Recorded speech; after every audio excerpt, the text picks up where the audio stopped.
सर्दियों की काली अंधेरी रात थी। चारों ओर सन्नाटा पसरा हुआ था और उस सन्नाटे को कोहरे की चादर ने लपेट रखा था। राहुल और एंडी की बाइक काफी देर से एक सुनसान हाईवे की ओर दौड़ी जा रही थी। बाइक राहुल चला रहा था।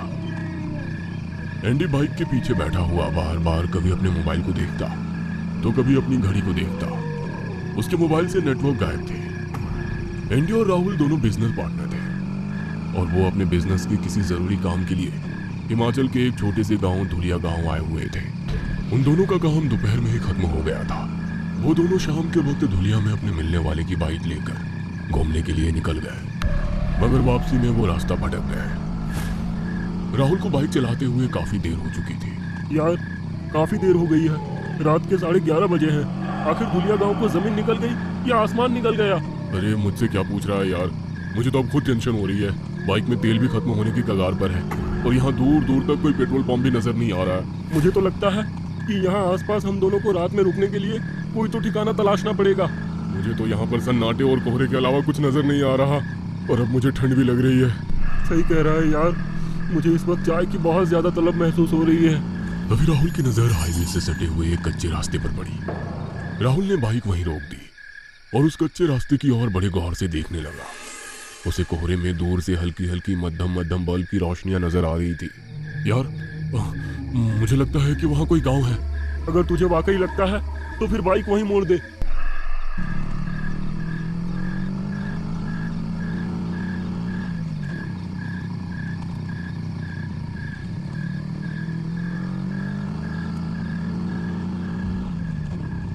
एंडी के कहने पर राहुल ने अपनी बाइक हाईवे के कच्चे रास्ते की ओर मोड़ दी। कुछ देर के बाद एंडी और राहुल को गांव साफ साफ दिखाई देने लगा। उन दोनों ने देखा कि उस गांव में बेहद पुराने कच्चे पक्के मकान बने हुए थे। उन सभी घरों के बाहर 100 वाट का बल्ब टिमटिमा रहा था। पता नहीं क्यों एंडी को उस गांव में बड़ा ही अजीब सा लगा। उस गांव को देखकर ऐसा मालूम पड़ रहा था जैसे कि उस गांव में आधुनिकता नाम की कोई चीज ही ना हो। गांव में रात के समय अच्छी खासी चहल पहल नजर आ रही थी। राहुल ने अपनी बाइक की स्पीड स्लो की और वो आसपास नजर दौड़ाने लगा। तभी उनकी नजर एक सुंदर लड़की पर पड़ी जो हाथ में मटकी पकड़ी हुई उन दोनों की ओर ही चली आ रही थी। कुछ ही देर के बाद वो लड़की उन दोनों के पास आकर खड़ी हो गई और उन दोनों को एक अजीब और रहस्यमयी मुस्कान लिए हुए देखते हुए बोली, आप लोग तो शहर के मालूम पड़ते हैं साहिब। हाँ आपने सही पहचाना, हमें धुलिया गांव जाना था। इस समय तो आप धुलिया गांव नहीं जा सकते हैं क्योंकि कोहरा बहुत ज्यादा है और रास्ते में अधिकतर एक्सीडेंट तो कोहरे में ही होते हैं बाबूजी। क्या हमें यहाँ रात गुजारने के लिए कोई होटल या गेस्ट हाउस मिल सकता है? राहुल की बात सुनकर वो लड़की जोर जोर से हंसने लगी। उस लड़की की हंसने की खनखनाहट पता नहीं क्यों राहुल के दिल में उतरती जा रही थी। उसे ऐसा महसूस हो रहा था जैसे कि वो उस लड़की की सुंदरता की ओर खींचा चला जा रहा हो।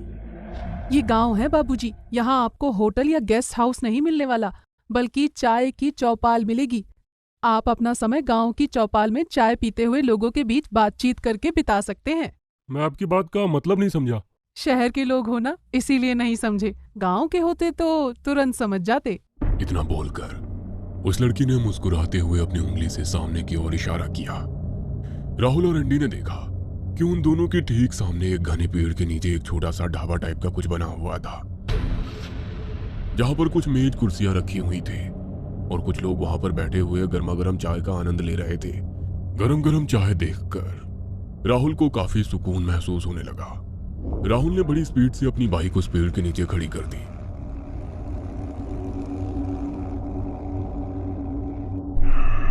राहुल और एंडी को देखकर पेड़ के नीचे बैठे हुए लोग बड़ी ही गौर से देखने लगे।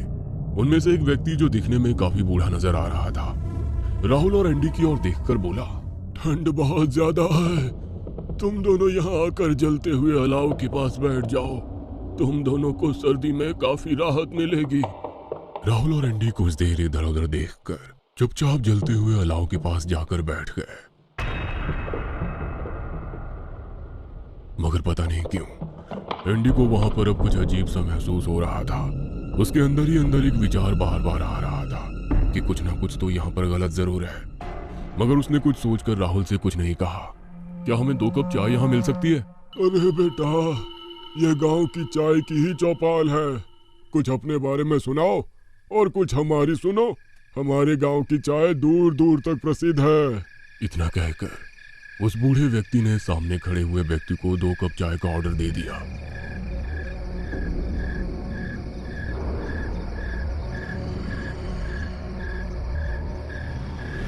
कुछ ही देर में राहुल और एंडी के सामने कांच के गिलास में चाय हाजिर थी।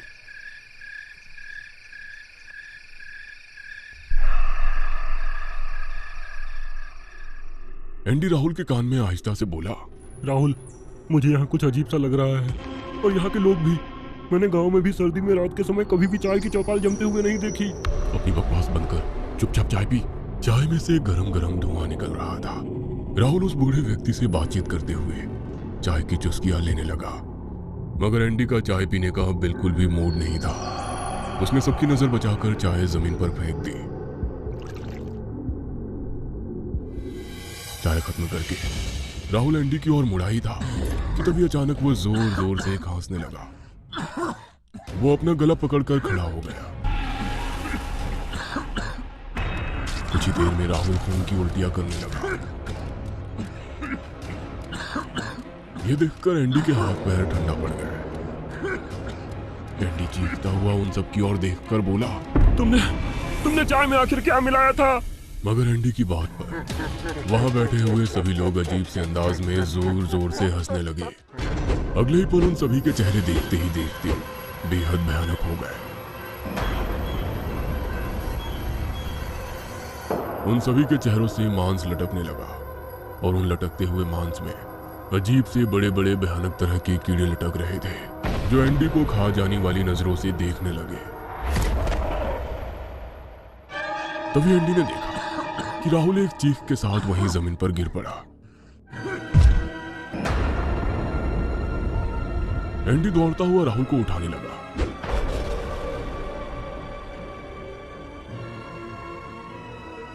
मगर एंडी ने देखा कि राहुल का शरीर पूरी तरह से ठंडा पड़ा हुआ था। एंडी का दिल जोर जोर से धड़कने लगा।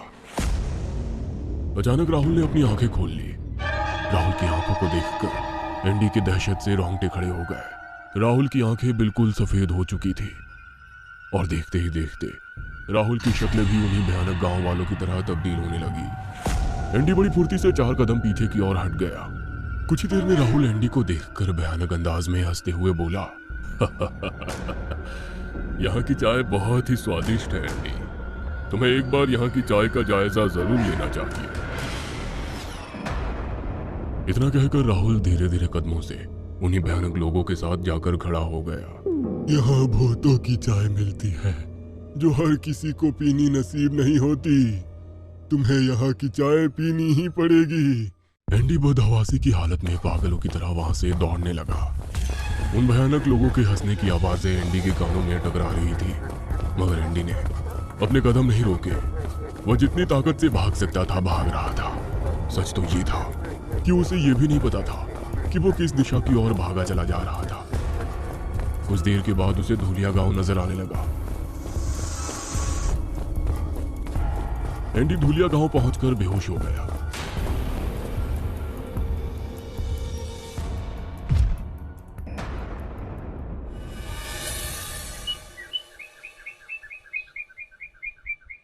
अगली सुबह एंडी की आंख जब खुली तो उसे बहुत लोग घेरे हुए बैठे थे। एंडी कांपते हुए रात की दिल दहला देने वाली घटना उन सब लोगों को बताने लगा। उस भीड़ में से एक बूढ़ी औरत बाहर निकलकर आकर खड़ी हो गई। तो इसका मतलब तुम उस भूतों के गांव में चले गए थे? भूतों के गांव में? मैं कुछ समझा नहीं। हमने अपने बाप दादाओं के मुंह से सुना था कि वर्षों पहले धुलिया गांव से कुछ दूर एक